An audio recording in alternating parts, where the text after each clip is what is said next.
గురక ఎక్కువ వస్తుందా అండ్ నిద్రలో ఊపిరి ఆగిపోవడం లాంటి సమస్యలతో బాధపడుతున్నారా? వీటికి దుష్ప్రభావాలు ఎలా ఉంటాయి, అసలు వీటి లక్షణాలు ఎలా ఉంటాయి తెలుసుకునేందుకు నేను మీ డాక్టర్ మనోజ్ కుమార్, ఊపిరితిత్తుల వైద్య నిపుణుడు, believe multi speciality hospital, Pogathota, Nellore. So జనరల్గా చాలామంది గురక ఎక్కువ వస్తుంది, బాగా నిద్రపోతున్నారు అనుకుంటాం.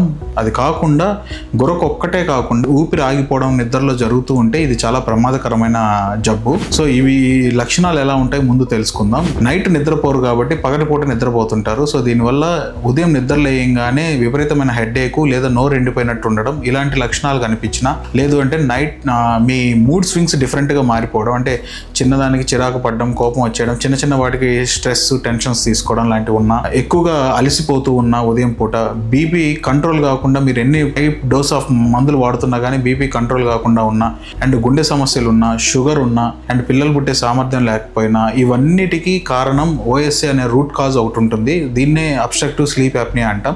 సో వీటి గురించి తెలుసుకోవడం చాలా ముఖ్యం. దీన్ని తెలుసుకోవడానికి మీ దగ్గరలో ఉన్న స్లీప్ స్పెషలిస్ట్ని కలిస్తే చాలా మంచిది.